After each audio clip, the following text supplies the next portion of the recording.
Assalamu alaikum wa rahmatullahi wa barakatuh. Ashama akkam jirtu hordoftoota chaanalii YouTube Abdul Ab. Video haaraa takkaan isinitti deebi'een jira. Video kana gaaffii namoota baay'een keessaan nagaafataa jiran. Dhugaa YouTubein chaanalii yoo waggaa tokko keessatti sa'atii guuttachuu dhabne sa'atiif subscribe ni gubata yookaan nu adaba waan jedhu gaaffii irra deddeebi'anii nagaafachaa jiru. Anis deebii isaa videodhaan isinii qabadhee dhufeen jira. Akkasuma yeroo hagamii keessatti subscribe sa'atii guuttachuu qabna. Fakkeenyaaf amma video kana kan maxxanse waggaa tokkoon dura jedha waggaa taree jira jechuudha. Sa'aatiin video kanarraa ni deema yookaan immoo irraa ni gubata moo chaanalii guutuu jala kan nuti seennee ilaallu abaawutii chaanalii keenya jala seennee guyyaa inni join itti jedhu sana ilaallannamoo tokkoon video irratti amma join ka jedhu bakka jedhu kanatti gaafa 5 Maarchii 2021 kanin YouTube kana eegalee jechuudha. Sana kan nuti ilaallannu moo tokkoon video irratti ilaallachuu qabna. YouTube no isa kami kan inni nurraa barbaadu. Chaanalii kiyya bara 2000 wayin banadhee 2017 18 yookaan bara 2020 banadhee gubachuu bira gaheera namoonni jedhanii jiru. Video kana waggaa gaheera irra hatuqu. Yeroo irra tuqnu videoon kun 10 Maarch 2021 view moorii kana tuqee keessa seenee waliin haa ilaallu saatii isaa. Saatii inni waggaa tokko keessatti galche gara harka bitaatti as taa'uudhaan watch time jedhee kabultii 28 yoo isinii kenne irra tuquudhaan since publish jira live time goone haa ilaallu.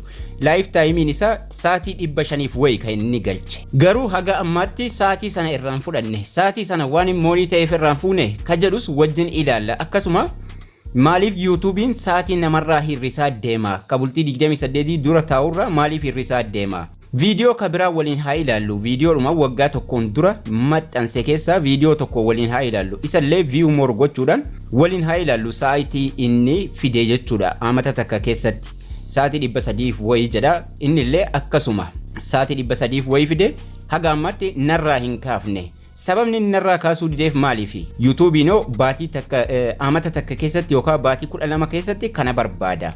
YouTubein seera isaa keessatti monetization ta'uudhaaf you need to have 1000 subscribe on your channel. Tokkoffaa chaanalii keenya irratti subscribe 1000 qabaachuu qabna jedha. Lammaffaa your video have generated 4000 watches time hour nun jedha baatii 12 keessatti. You complete with all your YouTube for policy and guidelines. You have an AdSense account set up. Kana jechuun subscribe 1000 qabaachuu qabda. Akkasuma sa'aatii 1000 baatii 12 keessatti guuttachuu qabda nun jedha. Subscribe 1000 ol sa'aatii 1000 gahuu baatii 12 keessatti akkasuma seera YouTube guuttachuu dabalatee AdSense account qabaachuu nun jedhee jira baatii 12 keessatti yookaan waggaa tokko keessatti. Asirratti yoo nuti waggaa tokko keessatti kana qabaachuu dhabne YouTubein maal godha? Chaanalii keenya nurra guba yookaan sa'aatii sana guutuu guba miti. YouTube yoo nuti amata takka keessatti guuttachuu dhabne tokkoon video sanarra sa'aatii hirrisuu jalqaba. Fakkeenyaaf videoon amata har'aa maxxanse sa'aatii haga ta'e qofa irraa fudhatee deema.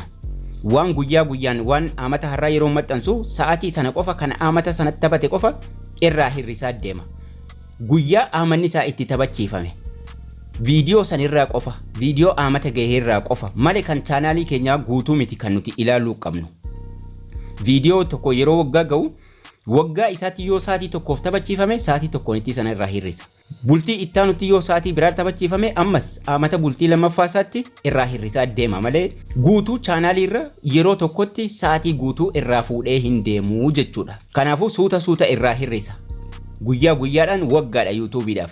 Kanaafuu sana irraa hirrisa. Guyyaa nuti video maxxansuu eegallee irraayi malee chaanalii keenya jalatti abaawutii jalatti arginu miti jechuudha. Kanaafuu waggaa tokko keessatti daftanii guuttachuun bareeda. Garuu haa ta'u malee chaanalii keessan irratti abaawutii jala kan jiru saniin ilaaluu hin qabdan. Ka video maxxansitan guyyaa guyyaadhaan irraa hirrisa. Guyyaa guyyaadhaan akkasuma ilaalamee itti dabalamaa jira taanaan waa takka wanni haaraan uumamu tokko hin jiru jechuudha. Wanni inni sa'aatii guddaa bakka tokkotti isinirraa hirrisee deemu hin jiru bakka takkatti. yoo sa'aatii 1,000 qabdan 1,000 sana guyyaa guyyaan irraa hir'isa. Itti taphachiisaa jirtu taanaan garuu rakkina hin qabu oluma dabala malee hedduu hin hir'atu jechuudha. Rakkinni isaa inni guddaan amata isinitti gahee sa'aatii isin guyyaatti argattan yookaan viidiyoon isin guyyaatti maxxansitan xiqqaate akkasuma sa'aatii isin duraa argattan guyyaa amata sanitti kan isin argataa turtan guddaadha. Kan isin amma garuu galchaa jirtan yoo xiqqaate sa'aatiin gaduma isinirraa deema malee hin guddatu jechuudha. Kanaafuu yoo jajjabaatanii garuu viidiyoo irratti maxxansitan sa'aatiin isinirraa hir'atu xiqqoo taha kan isinii dabalummoo guddaa taha waa tokko sa'aatii hir'achuu osoo hin argin moonii guuttattu jechuudha. Viidiyoo erga maxxansuu jalqabdaniiti sanuu kan isin kana ilaaluu qabdan malee kan chaanaalii keessan abaawutii jala ergan chaanaalii kana banadhee hagana gaheera ergan chaanaalii kana banadhee amata gaheera isa jedhu miti. Erga viidiyoo maxxansitanii hagam geessaniittu isa jedhu kan isin ilaaluu qabdan. Iimeeliin sun yoom waggaa 10 dura habanamu rakkina tokkittii hin qabu. Abaawutii jalatti inni isin argitan jechuudha. Suwwaa tokko rakkina hin qabu isin viidiyoo keessan jabaattanii irratti hojjechuudha. Jabaattanii sa'aatii fi sabiskiraayibii guuttachuu. Yoon isin irraa hir'isuu jalqabes daddaftanii irratti hojjennaan bira darbitanii moonii ta'uu ni dandeessu sirriitti malee sa'aatii guutuu chaanaalii keessanirra fuudhee hin deemu YouTube'n yookaan hin hir'isu. Yoo irratti hojjechuu dhabdan diimatee gad agarsiisa garuu yeroo isin bareechitanii irratti hojjettan viidiyoo babbareedaa ol ka'a.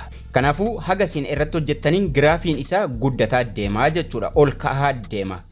Yoo irratti hojjechuu dhabdan garuu gadi deema malee ol hin guddatu. Kanaafuu kan isinirraa eegamu YouTube'ichi hagamuu haga'u wanni inni isin adamu hin jiru viidiyoo babbareedaa viidiyoo ilaalamuu danda'u irratti hojjechuu qabdu.